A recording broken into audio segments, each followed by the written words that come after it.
পেছন পেছন আসতেছো কেন? কিছু বলবা? কেমন আছো?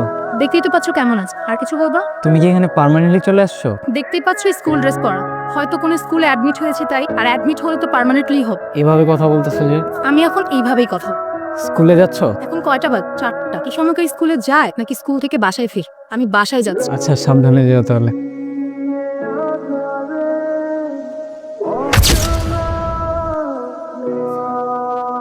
তুমি? হাই, তুমি এখানে কার জন্য দাঁড়াইছো? আমি তো কারোর জন্য দাঁড়াই নাই, এমনি দাঁড়াই আছি এখানে। জি না, বলো যে আমার জন্য দাঁড়াইছো। আচ্ছা, সত্যি কথা স্বীকার করতে তোমার তো ভয় কিসের? বুঝেছি তো, বারবার এমন কেন করা আমার? আচ্ছা, বাই দ্য ওয়ে, তোমার তো স্কুল শেষ হয় নাই, তুমি এখন এখানে কিভাবে আসছো? আজকে ক্লাস বাঙ্ক দিয়ে চলে আসছি। মানে কি তুমি ক্লাস বাঙ্ক দিছো কেন? আর তুমি নিজে ক্লাস করো, আসছি আমার ক্লাস করতে। সেটা যাই হোক, ক্লাস বাঙ্ক দিও না এভাবে। আচ্ছা ঠিক আছে। আচ্ছা শোনো, আমাকে রাস্তা পার করে দিবা?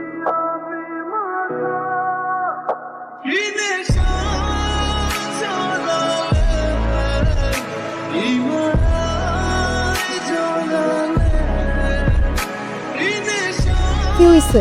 কিছু বলতেছো না যে? আচ্ছা, একটা কোশ্চেন করি। করো। তোমরা তো চলে গেছিলা না, হঠাৎ করে আবার রিটার্ন করলা। আঙ্কেলের তো ট্রান্সফার হয়েছিল, এখন কি এখানে আবার ট্রান্সফার হয়েছে এমন কিছু? না। তাহলে তুমি চলে আসছো, আঙ্কেল পরে আসবে এরকম কিছু? হ্যাঁ আমি চলে আসছি, কিন্তু আবার কখনো আসবে না। মানে? বাবা তো আর নেই, কিছুদিন আগে জব করে মারা যায়। আমি সরি, আমি বিশ্বাস করে আমি জানতাম না। আমি জানলে তোমার জিজ্ঞাসা করতাম না, কখনো জিজ্ঞাসা করতাম না। আমি সত্যি সরি, আমি জিজ্ঞাসা করতাম না এটা। ঠিক আছে। সরি। না না সমস্যা নাই, এখানে আমার নানু বাড়ি, তাই আমি আর আম্মু চলে আসছি। আচ্ছা বাদ দাও না, এখন একটু হাসো না একটু। চলো আমরা আমরা একটু ওদিকে যাই, ওদিকে হাঁটি আমরা।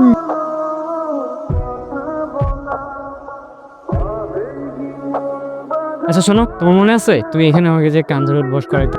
মনে আছে। আচ্ছা তুমি এখন কান্দার অভ্যাস করবো? এখন কেন? তুমি আমার মন খারাপ করে দিচ্ছো, এখন মন ভালো করে দিবা জানি। আচ্ছা আজকে যা বলবো তাই। কয়টা বলবো? 20টা। কোনো এক।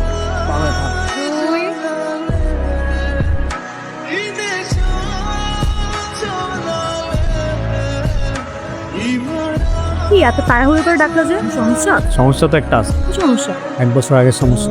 সমস্যা সেটা বলবা তো। 1 বছর আগে তোমাকে একটা জিনিস দেওয়া হয়নি। কি?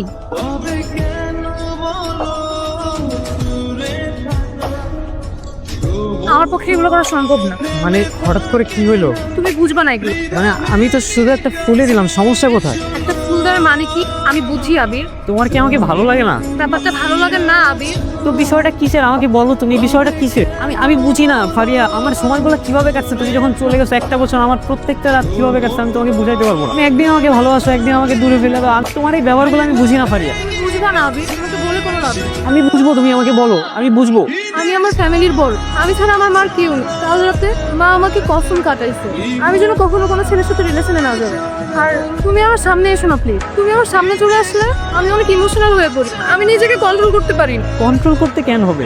কেন কন্ট্রোল করতে হবে? এখন তো আমরা চাইলেই দেখা করতে পারি, তাই না? একসাথে থাকতে পারি চাইলে। না চাইলেই পারি না, আমি আমার মাকে দেওয়া কসম ভাঙতে পারবো না। কি বলতেছো এগুলো? আমি পারবো না, তোমাকে যারা তোমাকে না দেখে আমি একটা দিনও থাকতে পারবো না, বিশ্বাস করো। প্লিজ তুমি আমার সামনে এসো না আবির, প্লিজ। আমরা কি কখনো এক হতে পারবো না ফারিয়া? দেখো আবির, একটা সম্পর্ক ভবিষ্যতে ভেঙে যাওয়ার থেকে সেটাকে বর্তমানে কবর দিয়ে দেওয়াই ভালো। তুমি প্লিজ যেও না, প্লিজ। একবার চলে গেছো, আমি আর নিতে পারবো না, প্লিজ তুমি যেও না। আমাকে মাফ করে দিও আবির, নিজের সাথে আমি আর লড়তে পারছি না, তাই তোমাকে আমি চাই না আমার জীবনের সাথে জড়াতে। আমার মায়ের জন্য আমাকে লড়তে হবে, আমি এখনই আমার নিজের ইমোশনালের কাছে হেরে যেতে চাই না। আমিও চাই না তুমি হেরে যাও, আর আমি তোমার জন্য অপেক্ষা করবো, তোমার জন্য অপেক্ষা করবো আমি। সেটা যাই হোক, আর তুমি যদি আমার হও, তুমি নিজে থেকেই ফিরে আসবে। আর যদি ফিরে না আসো, তাহলে তুমি কখনো আমার ছেলেই না। যাও।